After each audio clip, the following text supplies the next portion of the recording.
అక్రమ వ్యాపారం చేస్తున్న సహారా ఇండియా సంస్థపై కేంద్ర రాష్ట్ర ప్రభుత్వాలు చర్యలు తీసుకోవాలని సహారా ఇండియా బాధితులు పూజిత, కాంగ్రెస్ మహిళా నాయకురాలు బంక సరళ డిమాండ్ చేశారు. గ్రేటర్ వరంగల్ ప్రెస్ క్లబ్లో మీడియాతో వారు మాట్లాడుతూ సహారా కంపెనీ ప్రభుత్వ నిబంధనలకు వ్యతిరేకంగా డిపాజిట్లు సేకరించారని, డిపాజిట్ల ద్వారా చెల్లింపుల విషయాలలో చెల్లించకుండా కాలయాపన చేస్తున్నారని వారు తమ గోడును వెళ్లబోసుకున్నారు. ఉమ్మడి వరంగల్ జిల్లాలో 2 లక్షలకు పైగా డిపాజిట్దారులు ఉన్నారని, వారికి తక్షణమే వారికి డబ్బులు చెల్లించాలని కోరారు.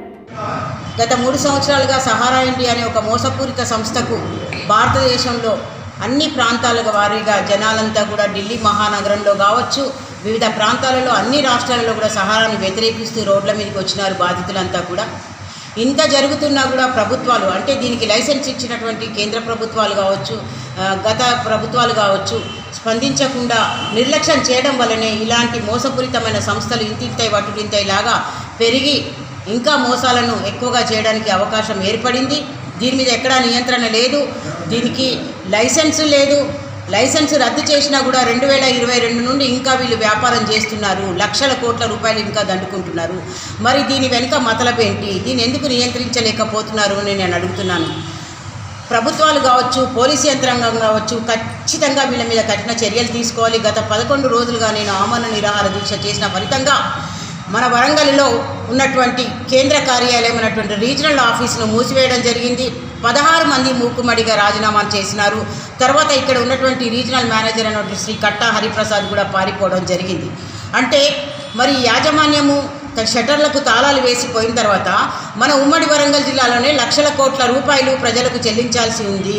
దాదాపు 2,80,000 మంది బాధితులు ఉన్నారు ఉమ్మడి వరంగల్ జిల్లాలో. ఈ బాధితుల పక్షాన నిలబడేది ఎవరు అన్నప్పుడు ఖచ్చితంగా మేము మీ వెంట ఉంటామని చెప్పేసి కాంగ్రెస్ పార్టీ మరియు సిపిఐ, సిపిఎం మిగతా పార్టీలన్నీ కూడా ఒక అఖిలపక్ష కూటమిగా ఏర్పడి మేము మీతో ఉన్నాము, మీకు మద్దతు ఇస్తామని చెప్పడం జరిగింది. అది చాలా హర్షించదగ్గ విషయం. కానీ ఇప్పుడు పారిపోయిన ఈ యాజమాన్యం ఎవరైతే ఉన్నారో వీళ్ళని పట్టుకోవాలి, ఖచ్చితంగా అరెస్ట్ చేసి వీళ్ళ మీద కఠిన చర్యలు చేపట్టాలి. ఇంకా దోపిడీ జరుగుతున్నది కాశీబుగ్గ, మహబూబాబాద్, దీనికి ఉమ్మడి వరంగల్ జిల్లాలో ఉన్నటువంటి బ్రాంచ్లు ఎక్కడైతే ఉన్నాయో భూపాలపల్లి కావచ్చు, కాశీబుగ్గ, జమ్మికుంట, మహబూబాబాద్, తర్వాత పోతే ఇక్కడ ఉన్నటువంటి నక్కల్గుట్ట, తర్వాత ధర్మసాగర్, ఈ విధంగా హసన్పర్తి, తర్వాత నర్సంపేట్, ఈ విధంగా వివిధ ప్రాంతాలలో దీని బ్రాంచ్లు ఇంకా యథేచ్ఛగా కొనసాగుతున్నాయి. అసలు కేంద్రీయ కార్యాలయము వరంగల్ జిల్లా, ఉమ్మడి వరంగల్ జిల్లాలకు చెందిన కార్యాలయాన్ని మూతవేసినప్పుడు ఇక ఈ బ్రాంచ్లు ఏ ధైర్యంతో వీళ్ళు ఇంకా నడిపిస్తున్నారు?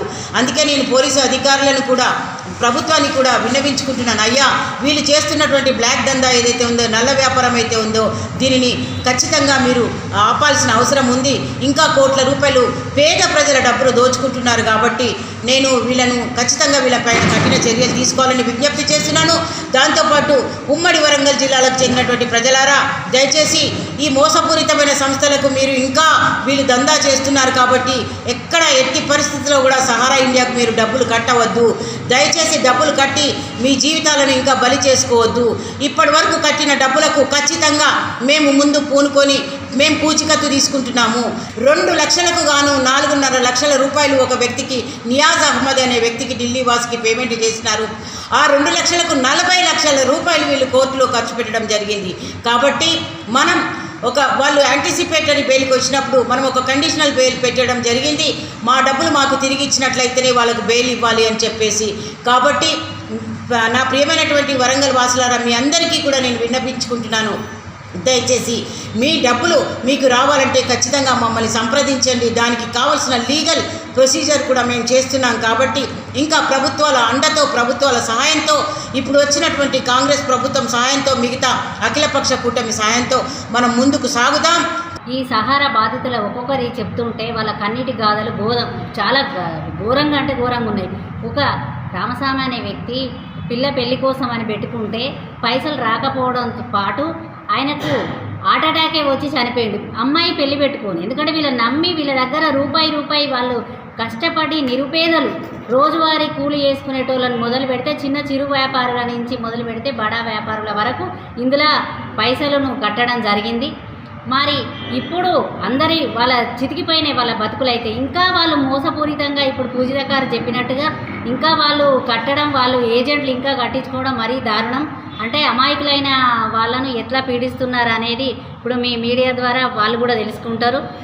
ప్రతి విషయంలోనూ మీకు న్యాయం జరిగే, ఈ బాధితులకు న్యాయం జరిగే విషయంలో తప్పకుండా మేము ముందుండి మా వంతు సహాయాన్ని తప్పకుండా అందిస్తాం. కాంగ్రెస్ పార్టీ ఎప్పుడైనా పేదల పక్షాన ఉండేటువంటి బలహీన వర్గాలకు చేయూతనిచ్చి వాళ్ళని హక్కున చేర్చుకునే పార్టీ కాంగ్రెస్ పార్టీ. తప్పకుండా మీకు చేయూతనిచ్చి